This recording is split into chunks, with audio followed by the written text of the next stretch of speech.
Le texte que vous m'avez demandé de commenter aujourd'hui est un extrait du poème « Quand je vois l'alouette » de Bernard de Ventadour, tiré du recueil Chansons, 16e de ce recueil publié en 1158. Bernard de Ventadour est un troubadour du Moyen-Âge, du XIIe siècle donc, de langue occitane, donc du sud de la France. Les troubadours étant un type de poète et de musicien caractéristique de l'époque médiévale qui colportait les chansons, qu'elles soient de geste ou courtoises. En l'occurrence, c'est aussi une époque dans laquelle va se développer précisément l'amour courtois qui se caractérise entre autres par une idéalisation de la femme aimée qui rend de fait l'amour impossible. De cette chanson, nous n'avons ici pour notre étude que la strophe numéro 3, qui se constitue donc en un poème carré, un huitain en octosyllabes, dans lequel le poète insiste sur les yeux de la personne qu'il aime. Je passe ainsi à la lecture du poème.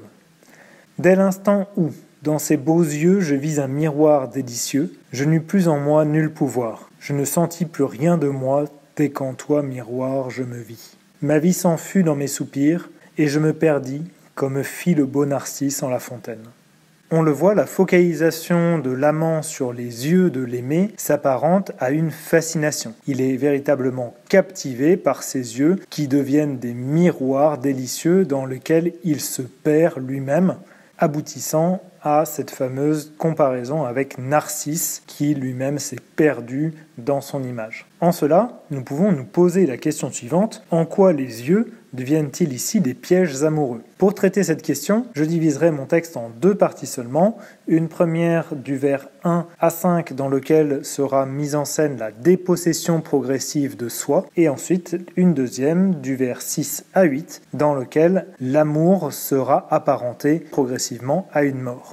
Je passe ainsi à mon commentaire. Le texte s'ouvre sur un complément circonstanciel de temps qui met en scène l'instantanéité de l'action. À peine les regards se sont-ils croisés qu'il est déjà trop tard. Les yeux eux-mêmes, introduits par la préposition « dans », vont être métaphorisés comme un lieu dans lequel le poète va se perdre. Ces yeux sont qualifiés de beaux, on note l'adjectif antéposé et donc à valeur subjective, qui insiste sur le lyrisme du poème, c'est-à-dire une expression subjective d'un sentiment fort, ici en l'occurrence l'amour, comme on le voit avec l'adjectif beau, évidemment, mais aussi avec le topos, le lieu commun des yeux de l'être aimé. Dans la traduction, l'ajout d'une virgule masque un phénomène de versification pourtant relativement intéressant, en l'occurrence un contre-rejet, qui est intéressant puisque si c'est un contre-rejet, eh bien c'est le contraire du rejet et c'est donc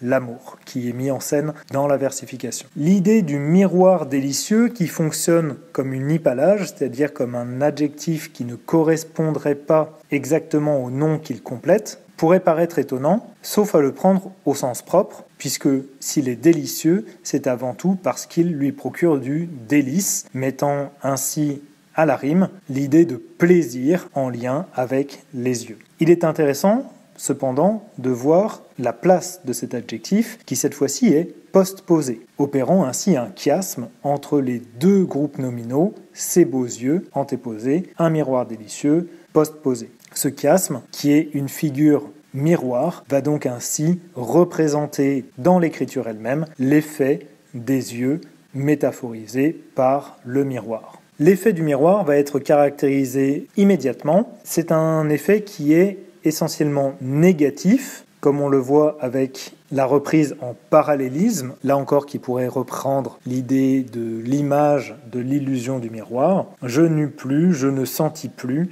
Parallélisme qui va se redoubler d'un chiasme. En moi nul pouvoir, rien de moi. En moi plus groupe nominal nié, rien de moi. Ainsi va se dessiner des relations complexes entre le fond et la forme du poème, matérialisant dans les figures de style l'effet du miroir. Par ailleurs, cette dépossession progressive de soi, qui se matérialise par l'usage des négations d'une part, mais aussi par l'usage du pronom « moi », dont la nature est d'être un pronom disjoint, va venir effectivement renforcer la disjonction de l'identité. Dans le vers 4, cette disjonction étant même redoublée par l'écartèlement du je et du moi aux deux extrémités du vers. Cet écartèlement va se complexifier par le passage du en moi vers 3 au en toi vers 5. Cette dépossession va s'accompagner d'une métamorphose, le je sujet devenant progressivement COD. On passe de je vis un miroir à je me vis, ici me étant un pronom réfléchi comme le miroir, occupant la fonction COD. La reprise du miroir du vers 2 au vers 5 va ainsi clôturer toute cette structuration en parallélisme, en répétition et en chiasme pour expliciter le dédoublement qui dépossède l'amoureux de lui-même. Je passe ainsi à la deuxième partie. Ce dédoublement va identifier finalement l'amour à une certaine forme de mort. Il est dépossédé de lui-même, il meurt à lui-même. Cela se voit dès le vers 6 avec l'expression « ma vie s'en fut » qui montre bien une certaine forme de mort. L'expression « dans mes soupirs » viendrait accentuer cet effet de fin de vie, ce serait le râle final. Simplement, il faut bien voir que le mot soupir peut être utilisé en sileps, puisqu'il peut s'agir ici évidemment de soupir amoureux, ce qui cadrerait bien avec l'objet général du poème. Dans ce sens-là, il faudrait relire le début du vers « ma vie s'en fut » aussi comme une variation homonymique avec le vers 5. « Je me vis, ma vie s'en fut ». Ce système d'homonymie viendrait ainsi renforcer l'effet de métamorphose déjà annoncé par le changement en moi, en toi, cette fois-ci par la répétition du même son, alors même que ce n'est pas le même mot. Il s'agit bien d'une métamorphose dans le sens où c'est le même en différent.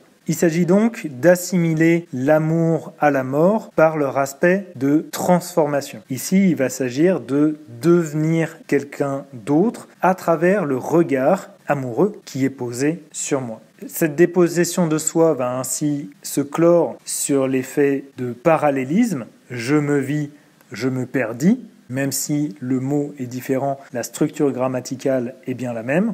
Mais ce changement de mot introduit un système comparatif avec l'outil de comparaison comme, qui est caractérisé, là encore en parallèle des deux premiers vers, d'un contre-rejet, comme fit le beau Narcisse en La Fontaine, contre-rejet qui va venir ici métaphoriser dans l'écriture poétique l'amour, justement.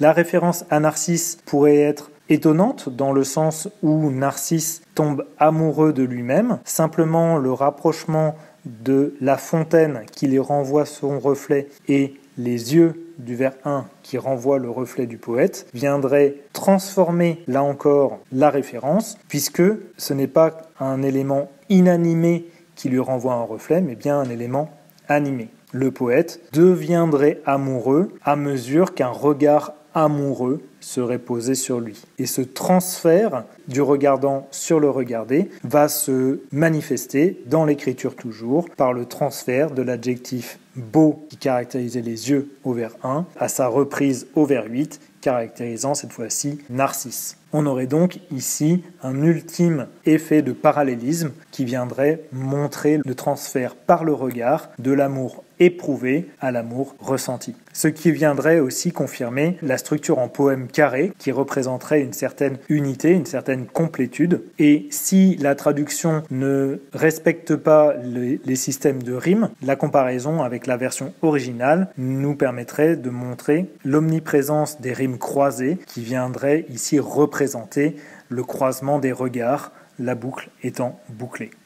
En quoi les yeux deviennent-ils des pièges amoureux ? Tout d'abord, dans cette strophe, nous observons la métaphore filée des yeux et du miroir qui va se faire de manière thématique, ce dont on parle, mais aussi stylistique, comment on en parle. En l'occurrence, on note l'omniprésence des parallélismes, mais aussi et surtout des chiasmes qui vont venir exactement représenter, de manière stylistique, cette réflexion dans le miroir. Par ailleurs, la comparaison finale à Narcisse va venir confirmer l'aspect de piège, puisque celui-ci est effectivement piégé par son reflet. Cela va confirmer d'une part la modalité d'enfermement potentiel du chiasme, mais aussi la thématique amoureuse liée à ce piège. Enfin, l'intégration de ces différents procédés dans la narration d'une scène de première vue, c'est-à-dire d'une rencontre amoureuse, mise en scène par les rimes croisées, va effectuer progressivement un brouillage entre amour et mort qui est caractéristique de la thématique de la chasse amoureuse. Ici, l'amant est tombé dans le piège des yeux de la dame et il en meurt progressivement d'amour. Je passe ainsi à la question de grammaire. Vous m'avez demandé de traiter de l'expression de la négation vers 3 à 4. Je commencerai par les négations verbales. Ici, en l'occurrence, nous en avons deux, le verbe avoir et le verbe sentir, qui sont tous les deux niés dans le cadre très traditionnel d'une négation bitensive avec un discordantiel, ne ou n apostrophe et l'idée devant initiale vocalique. Dans les deux cas aussi, le forclusif est plus, ce qui entraîne de fait une négation partielle. Pour ce qui est des négations non verbales, nous en avons une évidente, le nom commun pouvoir, qui va être nié par le déterminant nul, signifiant aucun. Il s'agit donc d'une négation syntaxique. Enfin, nous en avons une dernière qui est un peu plus complexe, c'est le mot rien, puisqu'en effet, rien est un mot négatif, mais ce n'est pas non plus une négation lexicale dans le sens où la négation dans le mot rien ne repose pas sur l'ajout d'un préfixe.